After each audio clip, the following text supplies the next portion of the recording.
I said in the first lecture that I was going to try to provide you with a schema into which you could place the theorists that we're going to discuss.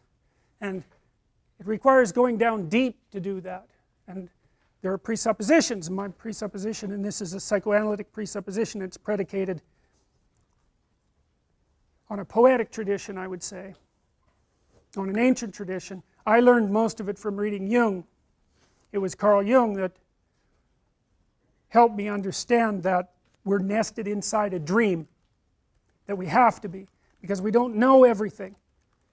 We have to take things as givens, and the things that we take as givens are nested inside stories, and we accept the stories as valid, and then outside the stories is the absolute unknown. You know, and that's partly, the stories are tricky, you know.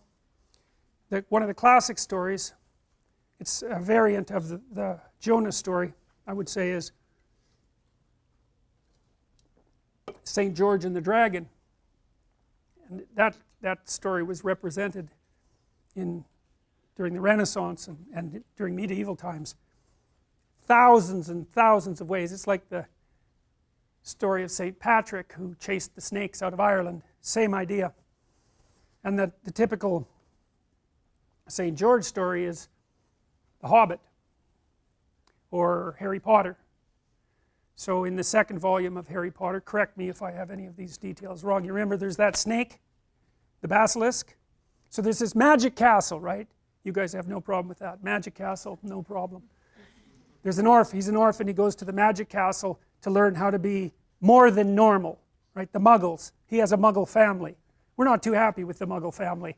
Like, as representatives of normal people, they have some lacks. Now, of course, the reason for that is that, well, that's what teenagers often feel about their parents, right? They feel, Jesus, these couldn't really be my parents. I must have some other parents who are like together. And those are like magical parents, right? Parents that live in the sky. And of course, Harry Potter has earthly parents, that's the Muggles. And Dursley, I think, is the kid. He's a wonderful piece of work. And, you know, ill-formed, eh? Spoiled, ill-formed, selfish, very far from the ideal. He's a foil for Harry. And of course, he's appreciated and doted on, and Harry is actually punished for his virtues. Well, that's a classic story, right? To be punished for your virtues. I mean, if you look at the story, the central story in Christianity, the central story in Christianity is about someone who is precisely punished in the worst possible way for the highest possible virtues. And that's what it makes it an archetypal story, because there isn't anything more unfair than that. And so it's a limit, in a sense. It can't be worse than that. Being punished for being, you know, unworthy, it's like, yeah, well, at least makes sense. But to be punished because you have your act together and you're a good person, that's real punishment. And that's what happens to Harry. So luckily he finds out that he's magical, which is quite convenient, and off he goes to wizarding school. And you know, that's actually like going and studying the humanities. I mean, it was when they still were, you know, because it's through the humanities that you make contact with the magic of your culture, and that makes you more than merely the child of your parents, because you are more than merely the child of your parents. You're the child of nature, and you're the child of culture. And until you understand what that means, understand that you have two sets of parents, like the divine hero always has two sets of parents, you can't construe yourself properly as an individual. You're not situated properly in the world. You don't know what your responsibilities are. You can't orient your values properly, and you will suffer for that. Because, as far as I can tell, because life is so difficult, you have to do something that's truly worthwhile in order to justify it. And so, well, and that's what all these stories tell you. That's what the story of Jonah is telling you. It's like you have an ethical duty to straighten things up. And if you don't do it, you're going to be sorry. And that story is echoed everywhere. Well, now St. George, well, let's go to Harry Potter. That's what we were talking about. So he goes off to the magic castle, and he's learning to be a wizard. And he's kind of an interesting character, because he's not really good. And we find out, I think that's because, doesn't he have a piece of Voldemort in him? Isn't that what happens? Yeah. And that's what that means, is that to be good, truly good, you can't just follow rules. That's very clear in the Harry Potter story.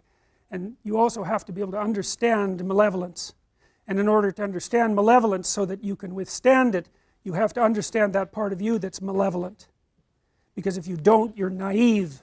And if you're naive, you're easy pickings. And so that's a Jungian idea too. And the Jungian idea is that part of personality development is to understand your shadow. And the shadow is those things about you that you do not want to admit to. And you can learn about your shadow by reading history. You can read about Auschwitz. You can read about the concentration camps in Russia. And you can imagine yourself as a guard instead of as a heroic rescuer of unfortunate victims, which would be very, very unlikely. And once you can imagine yourself as a guard, which is a terrifying thing to do, then you understand something about yourself. And I actually think, and I think this is also from studying Jung, that you cannot have proper respect for yourself until you know that you're a monster, because you won't act carefully enough. If you think, well, I'm a nice person, I'd never do anyone any harm, it's like, you're no saint. You can be sure of that. And the harm that you do people can come in many, many ways. And so, if you regard yourself as harmless, inoffensive, nice, well, why do you have any reason to be careful? You're like a teddy bear sitting on a shelf. Even if you throw it at someone, no one's going to get hurt. But that isn't what you're like, because you're a human being, and human beings are some vicious creatures. And there's utility in knowing that, because it's also the case, in the Harry Potter series, Harry could stand up against Voldemort and understand him and speak his language because he was infected by him to some degree. A very, very interesting idea. Anyways, in the second, and the reason I'm telling you this, and this is worth thinking about, it's like, how long were each of those books? Like 500 pages? They're long, eh? And there was, how many of them? 7? And how many of them were sold? I mean, how many of you read every Harry Potter book? Right. How many of you read at least one? Okay, how many of you saw the movies? It's like, you're all in a cult. You are, I'm telling you, really, that's the truth. It's really the truth. So, in the second volume, there's this snake that's zipping around there, the basilisk, right? And it lives in the underground. That's chaos. That's chaos. And that's because wherever you are, you're on thin ice, and underneath your thin ice is chaos. And here we are in this unbelievably civilized environment, and everyone's getting along so perfectly. But we've got lights, we've got electricity, the sewage system is working, no one's hungry. It's like, we can be peaceful. But if any of that fell apart, and it could easily fall apart because it's a bloody miracle it ever works at all, then the chaos that's just underneath the surface is going to come up right now.